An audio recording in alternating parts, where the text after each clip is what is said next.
And we have come to my review of episode 4 of The Mandalorian called Sanctuary. And back when this episode was released, a lot of people went like, oh, maybe The Mandalorian isn't that great. And it very much shows that in the IMDb grade. The IMDb grade is like a point lower than the previous 3 episodes. And initially, I wasn't the biggest fan of this episode, but over time, I have grown to like it more and appreciate it more for a lot of things that it actually did for the show going forward. And I understand that at the time when this episode released, it may not have looked like much, but actually, in retrospect, it does do a lot for the rest of the show. So let's dive into it.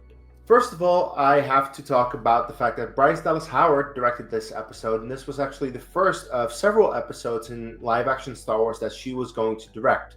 And I actually think it's a quite well directed episode in terms of certain decisions made to look a certain way. Like, I think, for example, the way that the ATST looks very scary in this episode, that's credit to her for making it look like that. And it's funny because it's like, it almost runs in the family, right? Considering Ron Howard's directing career, which, let's be fair, has not been the greatest as of late, but he has a history with it, and now she is going into that. And she has directed a couple of really good episodes. I think my favorite one that she did was The Return of the Mandalorian in the Book of Boba Fett, the 5th episode. I adore that episode. But I'll gush over that episode by the time that I get to it for my review for the Book of Boba Fett. Right now, episode 4, Sanctuary, I mean, it's a pretty standard story that we've seen a lot of times. Like, it's the Magnificent Seven, as far as I'm aware. Like, that's the story that I most know, where it's like there's an innocent, peaceful village that is overrun by some kind of invaders, and the village goes to some people who are very experienced in dealing with invaders. Like, they hire some guns, and those guns, one, help them out, but second of all, also help them get better at fighting, and they fight them off. And in this case, Din is the hired gun. In addition to that, also Cara Dune. I'll get into that in a moment. And yeah, I think, in terms of a basic story for an episode, it's fine. We've also actually seen it in the Clone Wars. There's an episode in the Clone Wars where Anakin, Obi-Wan, and Ahsoka get onto a planet where a bunch of farmers are being harassed by Hondo, and they initially hire some bounty hunters, but then Anakin wants to help them out, help them fight. So we have the same episode in the Clone Wars in that regard. It's nothing new. Star Wars has done it. It's been done in so many things. And yeah, honestly, I'm perfectly fine with the story. It's like, sure, have we seen it before? But then again, has there ever been anything in the last couple of years that has not been based on anything that came before? So I'm fine with it. I don't think it's necessarily criticism. But now that Din has, of course, betrayed the Bounty Hunters Guild and turned on Grief, he can't go anywhere but a backwater world where no one really lives. So he figures this is a good world to settle down on, and then he meets Cara Dune. And then it turns out that he can't stay there because Cara Dune has taken this planet. Now, okay, I do need to talk about Gina Carano for a moment, because, of course, she is a very prominent character in the first 2 seasons of The Mandalorian, especially the second season, and then all of a sudden in the 3rd season, she's not a thing anymore because of certain things that apparently she said on social media. If I'm being quite honest, I don't really know the extent of it. I haven't really delved into it. She did something, and that got her canceled. And I think the dispute is kind of settled now, but the character is probably never going to return.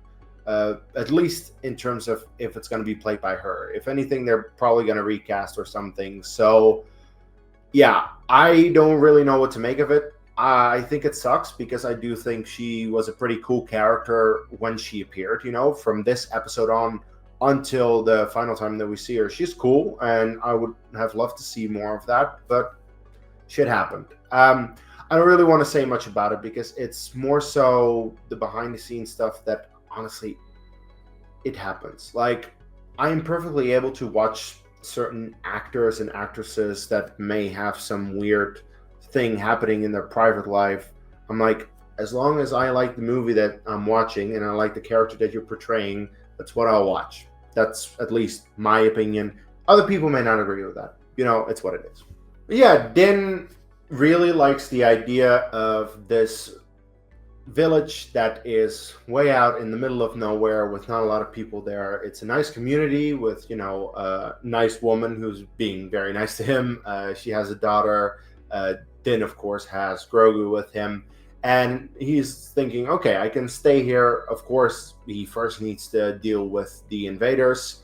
And, well, in terms of the invaders, I think they're called Klatooinians or something. I'm really not sure how it's pronounced. The point is they have an AT-ST, and that AT-ST is pretty cool.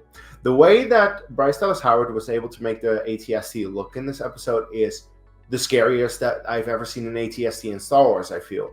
Like, this is like, you see it and it's like, oh shit, this is real. Because if you watch the AT-STs in Return of the Jedi, they're not really all that scary. They're definitely not as scary as the AT-ATs in The Empire Strikes Back. So also because we had The Empire Strikes Back and then we go down a step with the AT-STs, like, well, maybe it's not all that menacing. No, in this episode, they really made it look very scary. Like, oh shit. And I thought they did a very good job with that, with making it look scary, with making it like the end boss that you need to fight, kind of like how it's an end boss actually in Jedi Fallen Order. The first time that Cal Kestis on Zepho goes back to the Mantis, you need to fight an AT-ST as an end boss, so that's pretty cool. But yeah, no, I thought that was cool. That was well done. The entire action sequence at the end is pretty well done, I think. So that's cool. And then Din is like, okay, well, I think I can stay here with this community up until the point that, of course, Bounty Hunter comes to ruin that party. And it's like, well, Bounty Hunters have tracking fops. There's no place you can go, and you will be found, and Grogu will be targeted. So he still needs to find a way to deal with that. Now, what I don't really understand in terms of a character perspective is why Din, in the next 2 episodes, still decides to run away and go to like very remote locations to hide from all of it, because eventually he has to face it anyway. We know that he'll face it, of course, now that we've seen the show. But yeah, based on this episode alone, you would think, hey, maybe Din would learn to not run from his problems and decide to deal with the guild. No, he's not going to deal with the guild until episode 7. Then, of course, he's really going to deal with it. But we'll get there eventually. But that's pretty much my only criticism that I have of this episode now, looking back at it. Like, I'm okay with the fact that Din goes to this backwater world. And sure, you may see it as somewhat filler, but it does continue the story of Din and Grogu. Like, he wants to settle down somewhere because that's what he does at the end of season 3. Settle down somewhere and choose his own thing to do, like what he wants to do. So you can already see the start of that he wants to just, settle down with Grogu somewhere eventually in this episode. So I think in that regard, looking back at it, this is a good episode. And I understand why initially it got criticism, but I definitely think this holds up better in the future. Like, having seen all of it, like, this episode did a lot of things in terms of setting up characters, setting up storylines that are going to return in the show, even though, of course, the entire community on the planet, that's never going to come back unless at some point the woman decides to get off planet and he encounters her. But I feel that would be a bit weird. We'll see about that. But overall, I do think it's a good episode. And yeah, especially now looking back at it, it's definitely a better episode than maybe people remember. But I wonder, of course, if you agree with me on that. Do you agree that this episode actually works better now, years later, after having seen everything? Or do you still think it's a weaker one?